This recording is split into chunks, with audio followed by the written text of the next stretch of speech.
hundreds of thousands of people, possibly 1 million people, fled the city. Essentially, the entire tax base of America's largest metro area disappeared in just a few months. But here's the remarkable thing. Our political class said barely a word as it happened.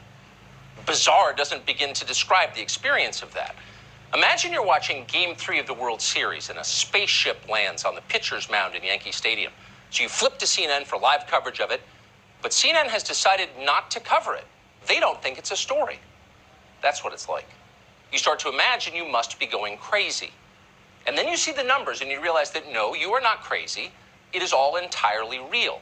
New York City is now moving toward historic apartment vacancy rates. San Francisco, long a famously overheated real estate market, is now facing a 50% increase in residential vacancies.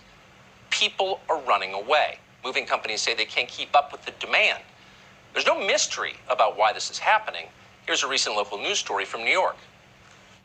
First came the pandemic, and hundreds of thousands of New Yorkers reportedly fled the city temporarily. Now, even more are leaving, this time permanently, saying they don't feel safe in the city anymore. Hairstylist Jody Usher says she was harassed twice on her commute, so she moved her family to Florida. Others are following amid spikes in gun violence. Shootings up 177% this July.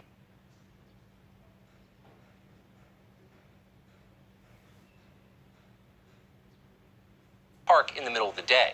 A group of young men came up from behind and knocked him to the ground. They didn't like the way he looked.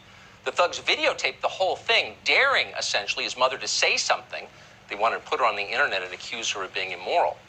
When the mother told her college-educated neighbors about what had happened, they made excuses for the criminals.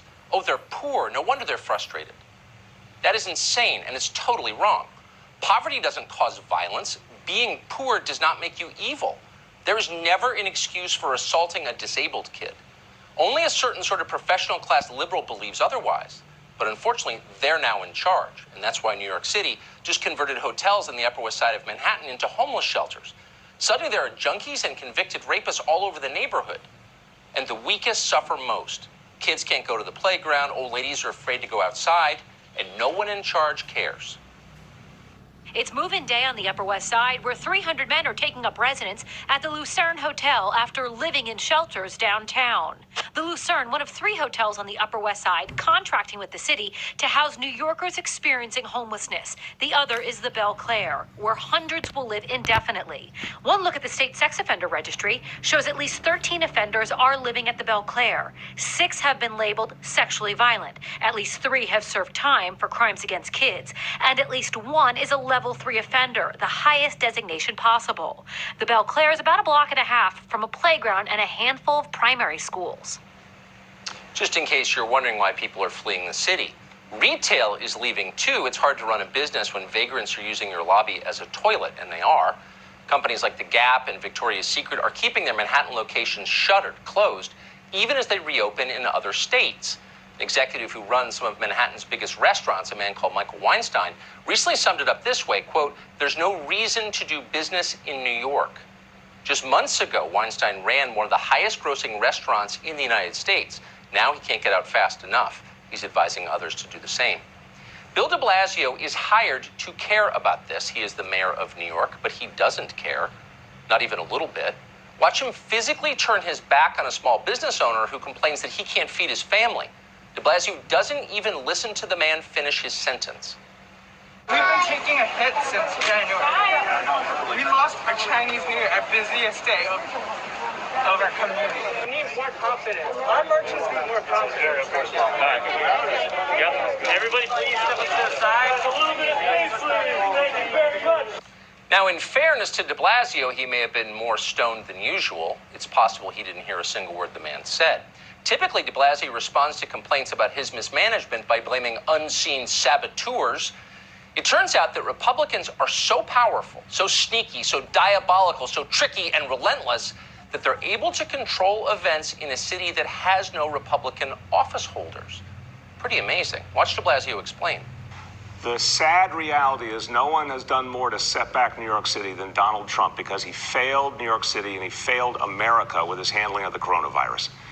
If we had had presidential leadership, we wouldn't be in the mess we're in right now.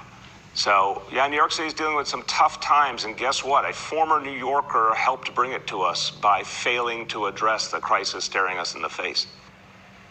De Blasio isn't even trying to tell compelling lies anymore. He's just reading slogans off of a cue card and thinking about dinner. But we don't mean to single him out. Suddenly, there are little Bill de Blasios across the country.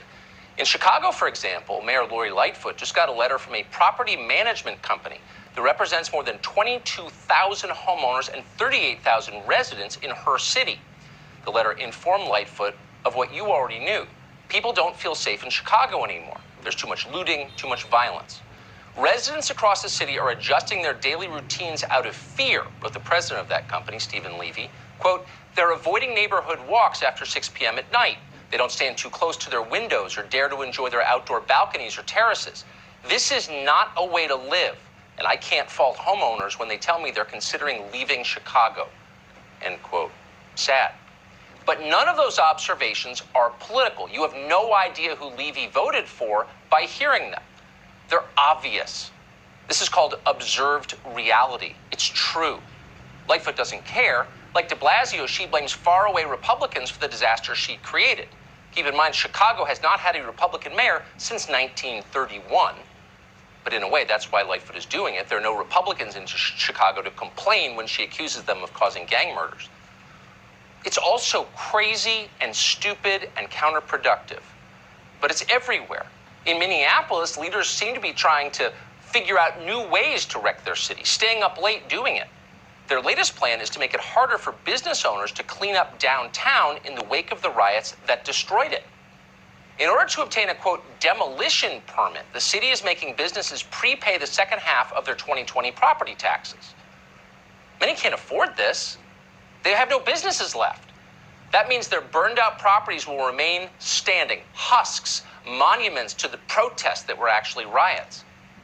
This is the kind of idea that would never in a million years occur to your average immigrant store owner from, say, Pakistan. No way. Instead, you'd have to be a deeply entitled postmodern feminist poetry major from Oberlin to think of something like this. And that's exactly who runs Minneapolis. So now downtown Minneapolis looks like Kosovo. We have, as you see, is the debris, and the insurances always have a cap to what they contribute to it. And the city came in and put this fence, as you see in here, and they sent us a bill for $3,700. And we asked them we could not be able. They said they don't have any resource. So the city that you're paying taxes, the city that you're supporting, the community you're building, sends you a bill, and you're getting punished again on it. Enough is enough, guys. You can assume from that man's accent that he didn't grow up in this country. He probably came here assuming this kind of thing would never happen. You can hear the shock and disappointment in his voice, and you feel for him. But you should know it's not just Minneapolis. This kind of insanity is happening everywhere, even in small, bucolic, beautiful cities like Bend, Oregon. In Bend, local officials allowed hundreds of protesters to trap ICE officers who are transporting violent criminals. A standoff resulted. It stretched on for hours until federal reinforcements arrived. Watch.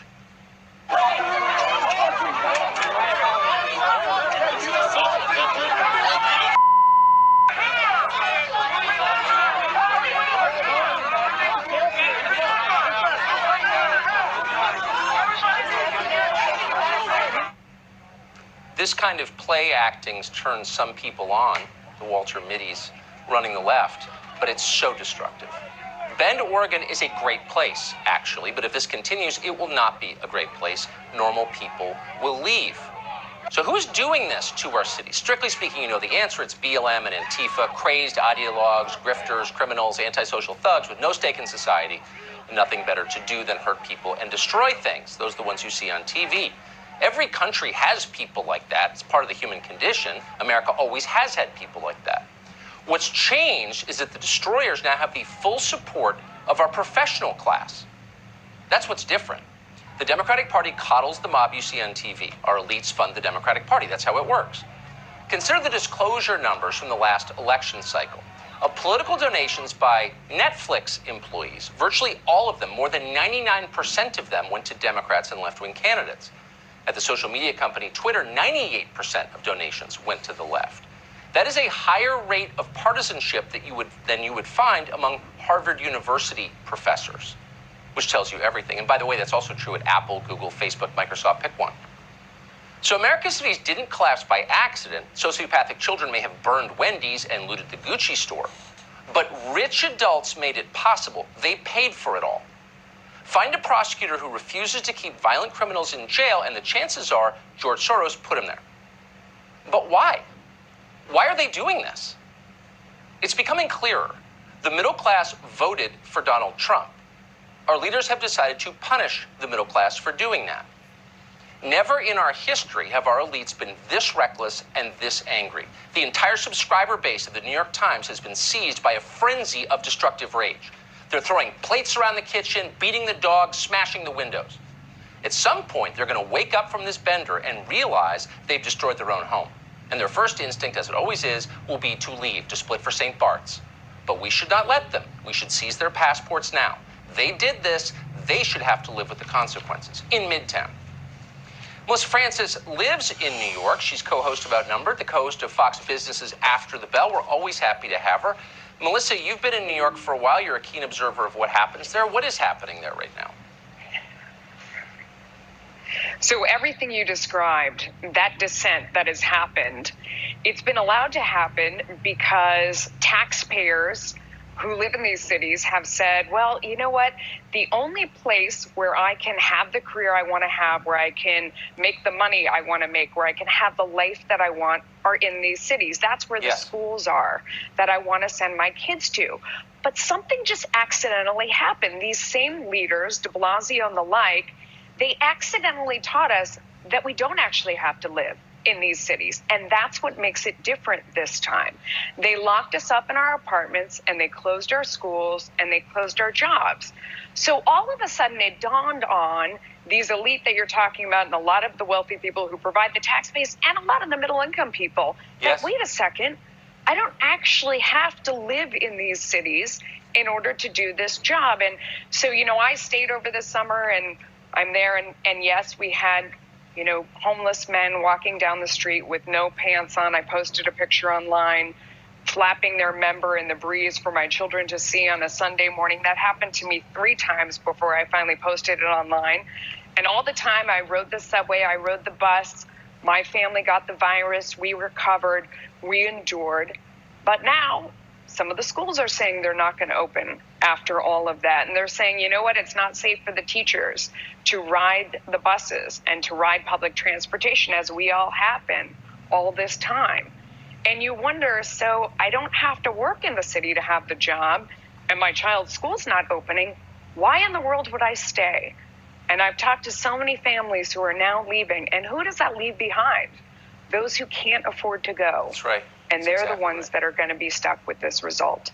So what you're describing, the American city, is this monument to human energy and ingenuity and longevity. New York's been around for hundreds of years, but they're really fragile. They're delicate institutions, actually. This one broke so fast, it's making our heads spin.